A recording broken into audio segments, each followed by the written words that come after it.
Hey YouTubers, today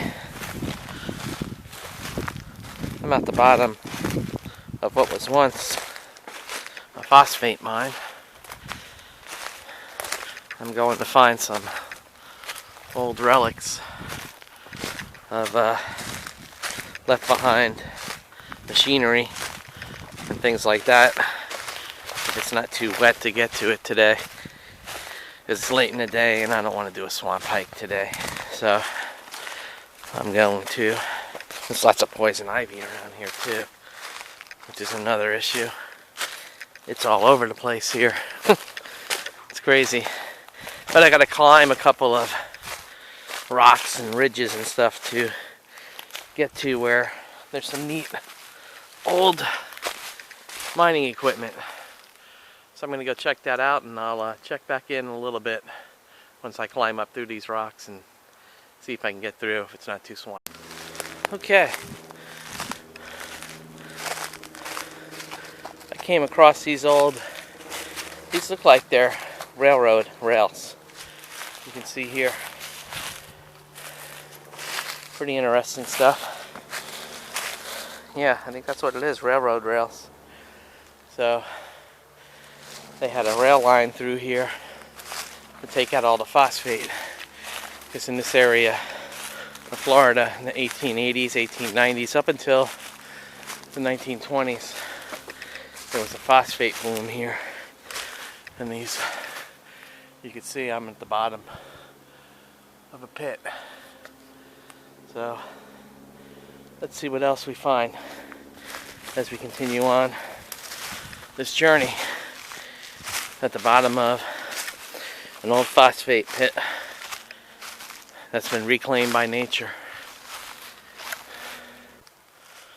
Well, here are some old timbers.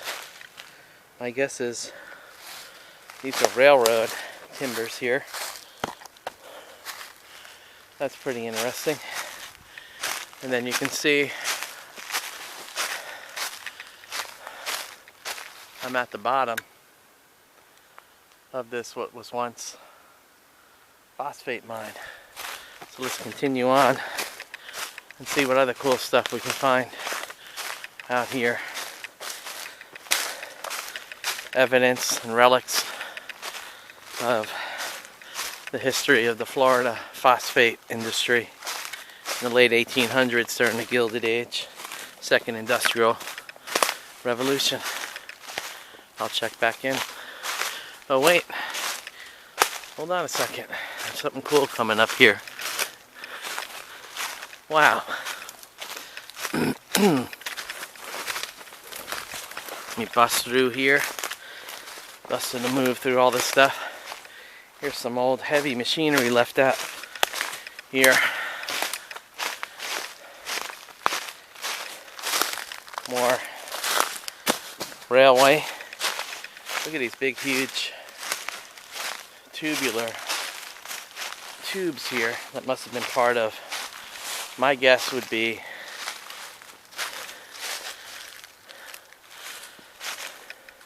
this would be part of a steam crane that must have been used to dig out the phosphate.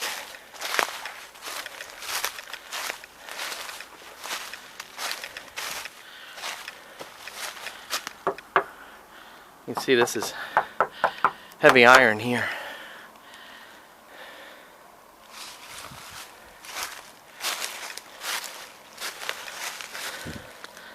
Here we look inside. So, cool little find from the old phosphate days.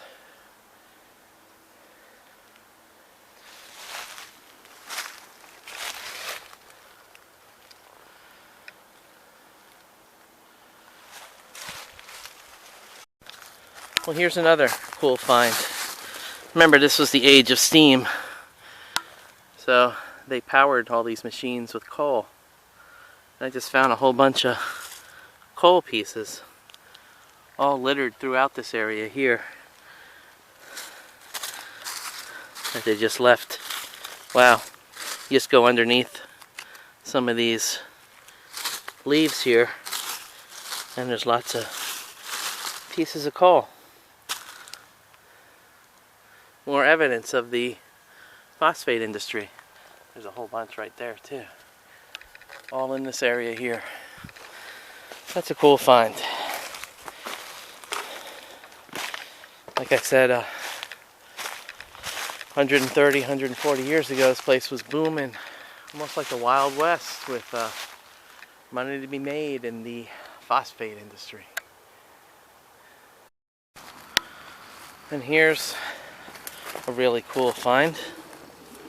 Here's an old railroad train wheel right here, buried in the mud in the swampy area. You can see the axle there. Pretty cool. A lot of history here in the phosphate mines. Well, I just got back from my heartbreak and disappointment are attacking each other. I just got back from my little hike down to the phosphate mine to see some old construction equipment from the old phosphate boom era in my part of Florida, and I also got a new sticker. So I want to introduce you to a new channel here. It's Lone Star Rider. He's a motorcyclist. He travels all over the place. He's got a hefty collection of patches and stickers from all the national parks. He does some gear reviews, travels around. He enjoys a lot of good food, different places around the country too. So check out his channel. Great channel. Glad to have him on my sticker closet here amongst other awesome channels. So check out Lone Star Rider. Rex at Lone Star Rider. Good stuff. Thanks for the stickers. Awesome.